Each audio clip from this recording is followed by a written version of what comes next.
আজকে আমরা শুরু করব তাপীয় সমতা কাকে বলে এসবগুলো দিয়ে। লিখে ফেলো তাপীয় সমতা। তাপীয় সমতা। তাপীয় সমতা বলতে বোঝায় দুটি ভিন্ন তাপমাত্রার বস্তু যদি পরস্পরের সংস্পর্শে আনা হয়। যেমন একটা বস্তু দুটি ভিন্ন তাপমাত্রার বস্তু, এর তাপমাত্রা মনে করো 45 ডিগ্রি, এর তাপমাত্রা মনে করো 35 ডিগ্রি। তাহলে এ তাপ ছেড়ে দেবে, এ বস্তু তাপ ছেড়ে দেবে, আর বি বস্তু তাপ গ্রহণ করবে। গ্রহণ করতে করতে এক সময় কি হবে, তাপের সমতা চলে আসবে, মানে তাপের আদান প্রদান বন্ধ হয়ে যাবে। কখন? যখন এর তাপমাত্রা আর বি এর তাপমাত্রা পরস্পর সমান হবে। অর্থাৎ 45 আর 35 কত দাঁড়ালো তাহলে 80। তার মানে কি, যখন এর তাপমাত্রা 40 এর তাপমাত্রা 40 এরকম একটা অবস্থা সৃষ্টি হবে, তখন সেটা তাপীয় সমতায় থেকে যাবে। তাহলে এটাকে আমরা এখন সংজ্ঞাকারে লিখব। তাহলে লেখো, দুটি ভিন্ন তাপমাত্রার বস্তুকে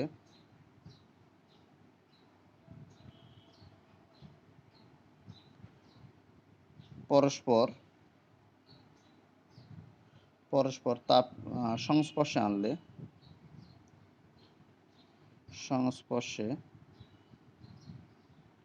আনলে এক সময়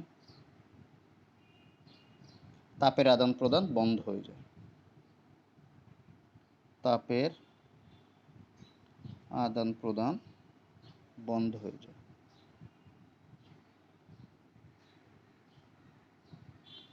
একে তাপীয় সমতা বলে।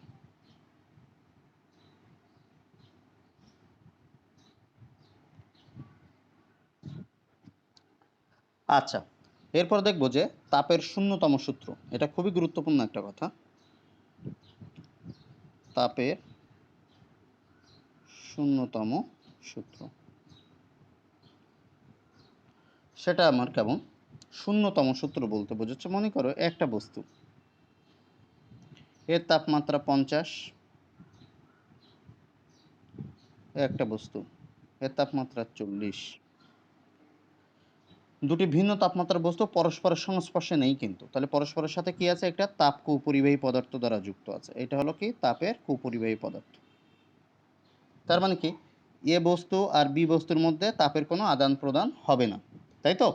তাপের কোনো রকম আদান প্রদান হবে না, কারণ মাঝখানে কুপরিবাহী একটা পদার্থ আছে। তাহলে তৃতীয় কোনো বস্তু সি, এটা হলো তৃতীয় বস্তু, সংস্পর্শে যুক্ত করলাম। এর তাপমাত্রা কত হলো? 60। এর তাপমাত্রা কত? 60। কি বললাম বুঝতে পারলে? তাপমাত্রা কত? 60 ডিগ্রি। এখন তাপের আদান প্রদান হবে কি? এইভাবে তাপের আদান প্রদান হবে, এইভাবে তাপের আদান প্রদান হবে, বুঝছো? তাপের আদান প্রদান হওয়ার পরে এক সময় দেখতে হবে কি, এর তাপমাত্রা নতুন তাপমাত্রা 50, এর নতুন তাপমাত্রা 50, এর নতুন তাপমাত্রা 50। তখন তাপের আদান প্রদান বন্ধ হয়ে যাবে, কারণ তিনজনের তাপমাত্রা সমান হয়েছে।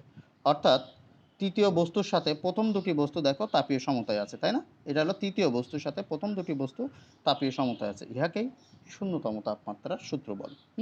তাহলে এটাকেই লিখতে হবে, দুটি ভিন্ন তাপমাত্রার বস্তুকে তৃতীয় কোনো বস্তুর সঙ্গে যুক্ত করলে। লেখো, দুটি ভিন্ন তাপমাত্রার বস্তুকে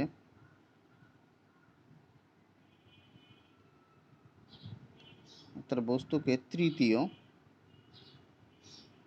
কোনো বস্তুর সাথে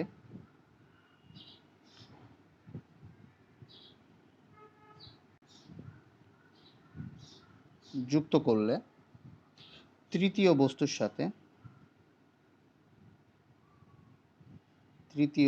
সাথে প্রথম দুটি বস্তু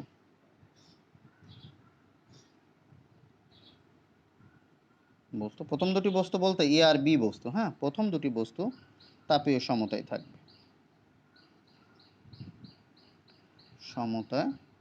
থাকবে। অর্থাৎ প্রথম দুটি বস্তু পরস্পর তাপীয় সমতায় থাকবে, তাই না? দেখো না, তৃতীয় বস্তুর সাথে যদি এ আর বি তাপীয় সমতায় থাকে, তাহলে এ আর বিও দেখো পরস্পরের সাথে তাপীয় সমতায় আছে, অর্থাৎ এ ও বি পরস্পর তাপীয় সমতায় থাকবে, তাপীয় সমতায় থাকবে। ইহাকে শূন্যতম সূত্র বলে। ঠিক আছে, এই শূন্যতম সূত্রের উপর ভিত্তি করে দেখো বিভিন্ন রকম থার্মোমিটার তৈরি করা হয়েছে। এক স্থির বিন্দু বলো, দুই স্থির বিন্দু নীতিতে বলো, অর্থাৎ দুই স্থির বিন্দু নীতির ভিতরে আছে তোমার থার্মোমিটার, সেলসিয়াস, ফারেনহাইট, কেলভিন, রোমান, র্যাম্বিন ইত্যাদি। আর এক স্থির বিন্দু নীতির উপর ভিত্তি করে তোমার আছে যেমন রোদ থার্মোমিটার, স্থির চাপ থার্মোমিটার, স্থির আয়তন থার্মোমিটার। এটা হচ্ছে তোমার দ্বিতীয় পত্রের প্রথম অধ্যায়, তাপগতিবিদ্যা। ঠিক আছে, দ্বিতীয় পত্রের প্রথম অধ্যায় তাপগতিবিদ্যা। এটা আগের দিন অর্ধেক পড়া হয়েছে, ভিডিওটা আমি গ্রুপে দিয়ে দিয়েছি, আজকেরটাও দিয়ে দেবো। আচ্ছা আসো, তাহলে তাপীয় সমতা হয়ে গেল আমরা। এখন কিছু করার নাই, যেভাবে আছে আমি ঠিক সেইভাবে দেওয়ার চেষ্টা করেছি, বুঝছো? তোমরা নিয়মিত ক্লাস করো, ওটা যারা ক্লাস করেনি তাদের জন্য। যারা ক্লাস করছে তাদের জন্য তো এই পিকই আছে, স্পষ্ট আছে। আচ্ছা যাই হোক, এবার আসো, এবার আমরা দেখব যে তাপমাত্রিক ধর্ম কি। তাপমাত্রিক ধর্ম, এবার আমাদের টপিক হলো তাপমাত্রিক ধর্ম।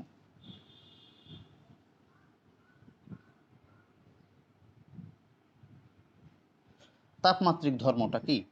তাপমাত্রিক ধর্মটা বলতে বোঝাচ্ছে তাপমাত্রা পরিবর্তনে যদি বস্তুর ধর্মের পরিবর্তন ঘটে, তার মানে তাপমাত্রার সাথে তার ধর্মের পরিবর্তন হচ্ছে। সেটা কেমন?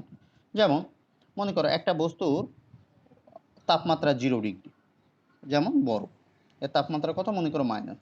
যখন আমি তাপমাত্রা এই বরফটাকে 30 ডিগ্রি করছি, তখন কি হচ্ছে? পানি হয়ে যাচ্ছে। তার মানে কি হচ্ছে? কঠিন থেকে পানিতে রূপান্তরিত হচ্ছে। তার মানে কি বললাম? কঠিন থেকে পানিতে রূপান্তরিত হচ্ছে। তার মানে কি তাপমাত্রার সাথে তার ধর্মেরও পরিবর্তন হচ্ছে। উল্টোভাবে যদি বলি, পানি এর তাপমাত্রা 30 ডিগ্রি, এখন এটাকে -5 ডিগ্রি করে ফেলে, তার মানে কি হচ্ছে? সেটা বরফ হয়ে যাচ্ছে। তার মানে তাপমাত্রা পরিবর্তনে তার ধর্মেরও পরিবর্তন হচ্ছে। আগে ছিল তরল, এখন হচ্ছে কঠিন, তার মানে ধর্মেরও পরিবর্তন হচ্ছে। এইরকম ঘটনাকে আমরা কি বলছি? তাপমাত্রিক ধর্ম।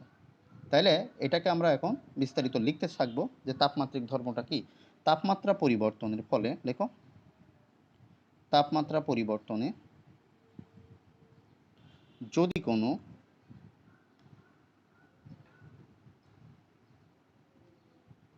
পদার্থের ধর্মের পরিবর্তন ঘটে, ধর্মের পরিবর্তন মানে বুঝতে পারলে, কঠিন ছিল তরল হয়েছে, তরল ছিল কঠিন হয়েছে, ধর্মের পরিবর্তন ঘটে, ধর্মের পরিবর্তন ঘটে, তাকে আমরা কি বলছি? তাপমাত্রিক ধর্ম।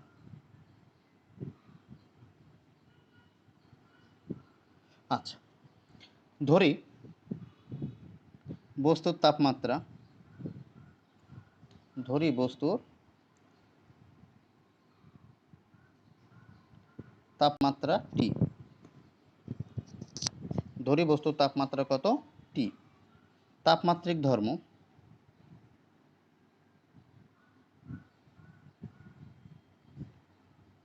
এক্স হয়, ঠিক আছে? যদি এক্স হয়, তবে তবে দেখো আমরা লিখতে পারি টি ইজ প্রপোর্শনাল এক্স। তবে আমরা লিখতে পারি, দেখো, টি ইজ প্রপোর্শনাল এক্স, অর্থাৎ তাপমাত্রিক ধর্ম তাপমাত্রার সমানুপাতিক, অর্থাৎ তাপমাত্রিক ধর্ম তাপমাত্রার সমানুপাতিক। এটা খুবই গুরুত্বপূর্ণ। তাপমাত্রিক ধর্ম তাপমাত্রার সমানুপাতিক। কেন সমানুপাতিক? সমান না কিন্তু, সমান আর সমানুপাতিকের ভিতরে কিন্তু একটা পার্থক্য আছে। সমানুপাতিক বলতে তাপের পরিবর্তন হলে পদার্থের ধর্মের পরিবর্তন হচ্ছে, পদার্থের ধর্মের পরিবর্তন হলে তাপের পরিবর্তন হচ্ছে, সেটা আমরা বললাম। যেমন পানি ছিল, তাপমাত্রা কমিয়ে দিলাম, তাপমাত্রা হ্রাস করে দিলাম, বরফ হয়ে যাচ্ছে, তার মানে কি? তার ধর্মের পরিবর্তন ঘটছে। আবার বরফ ছিল, তাপমাত্রা বৃদ্ধি করলাম, পানি হয়ে যাচ্ছে, তার মানে তার ধর্মের পরিবর্তন হচ্ছে। এটাই হলো তাপমাত্রিক ধর্ম। এখন আমরা এই তাপমাত্রিক ধর্মের উপর ভিত্তি করে বা তাপমাত্রার শূন্যতম সূত্রের উপর ভিত্তি করে যে স্কেলগুলো শিখবো, সেই স্কেলগুলো এখন আমরা বর্ণনাতে যাচ্ছি। নাম্বার 1, দুই স্থির বিন্দু নীতিতে থার্মোমিটার। লেখো, দুই স্থির বিন্দুতে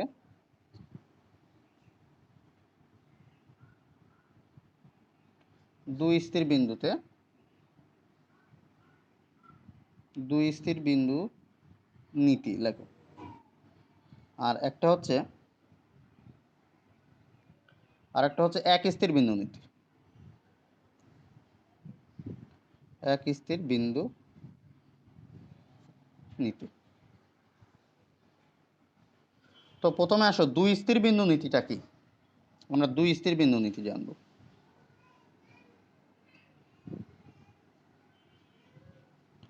আচ্ছা, দুই স্থির বিন্দু নীতি কি? যে থার্মোমিটারে তোমার দুটি পয়েন্ট রয়েছে। কয়টা পয়েন্ট? দুটি। একটা নিম্ন পয়েন্ট, একটা হলো ঊর্ধ্ব পয়েন্ট। একটা নিম্ন পয়েন্ট, একটা হলো ঊর্ধ্ব পয়েন্ট। সেরকম নীতি কাজে লাগিয়ে আমরা কি করছি? দুই স্থির বিন্দু নীতি ব্যবহার করছি। সেরকম নীতিকে কাজে লাগিয়ে আমরা দুই স্থির বিন্দু নীতি ব্যবহার করছি। সেটা কেমন? সেটা একটু দেখি। যেমন সেলসিয়াস স্কেলের ক্ষেত্রে দেখো নিম্ন স্থির বিন্দু, আমরা সেটা এখন একটু আঁকি। দুই স্থির বিন্দু নীতি কি?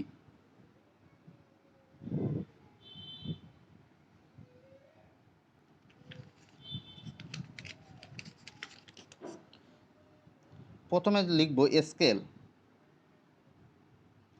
তারপর লিখব নিম্ন স্থির বিন্দু,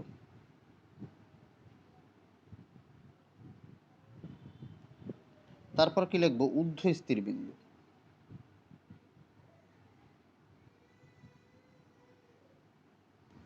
তারপর লিখব মৌলিক ব্যবধান।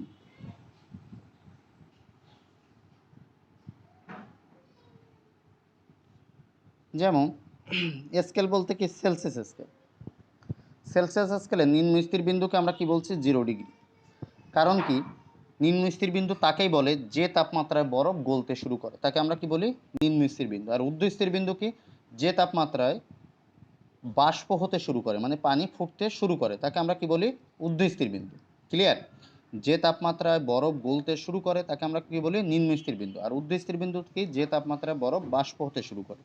তো সেলসিয়াস স্কেলের 0 ডিগ্রি সেলসিয়াস তাপমাত্রায় বরফ গলতে শুরু করে, আর বরফ ফুটতে পানি ফুটতে শুরু করে কত? 100 ডিগ্রি। তাহলে মৌলিক ব্যবধান মানে কি? ঊর্ধ্ব স্থির বিন্দু বিয়োগ নিম্ন স্থির বিন্দু সমান সমান 100।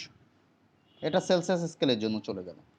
এরপরে চলে আসলো কেলভিন স্কেল। কেলভিন স্কেলে কত? 273, অর্থাৎ 273 কেলভিন তাপমাত্রায় বরফ গলতে শুরু করে, আর 373 ডিগ্রি সেলসিয়াস পানি ফুটতে শুরু করে। তার মানে কি? 373 বিয়োগ 273 সমান সমান 100। এই 100 ডিগ্রি ফারেনহাইট কেলভিনের জন্য এটা হলো মৌলিক ব্যবধান। এবার আসো তোমার ফারেনহাইট। ফারেনহাইটের নিম্ন স্থির বিন্দু কত? 32, অর্থাৎ 32 ডিগ্রি সেন্টিগ্রেড তাপমাত্রায় বরফ গলতে শুরু করে। আর ঊর্ধ্ব স্থির বিন্দু কত? ঊর্ধ্ব স্থির বিন্দু হচ্ছে 212, অর্থাৎ 212 ডিগ্রি ফারেনহাইটে পানি ফুটতে শুরু করে। এর মৌলিক ব্যবধান কত? 212 বিয়োগ 32 সমান সমান 180। এরপরে আসো রোমান স্কেল। 492 বরফ গলতে শুরু করে, 672 পানি ফুটতে শুরু করে। মৌলিক ব্যবধান কত?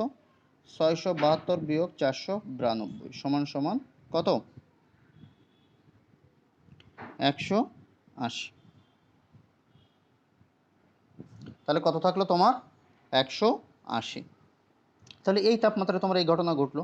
এখন এই ভিত্তি করে দেখো, দুই স্থির বিন্দু নীতি ভিত্তি করে আমরা এখন একটা থার্মোমিটার তৈরি করব। সে থার্মোমিটারটা তুমি দেখো। তার মানে কি? থার্মোমিটার দেখো, বেসিক সূত্র, থার্মোমিটার বিয়োগ নিম্ন স্থির বিন্দু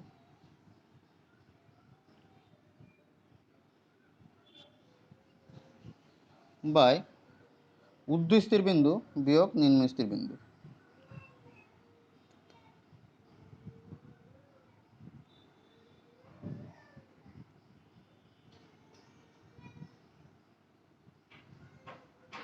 দেখো, অনেকেই এই নিম্ন স্থির বিন্দুকে বলে বরফ বিন্দু, আর ঊর্ধ্ব স্থির বিন্দুকে বলে বাষ্প বিন্দু।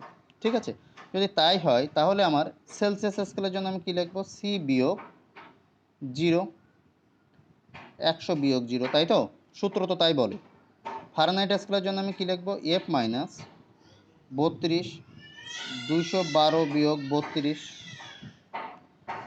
তারপরে কি লিখব?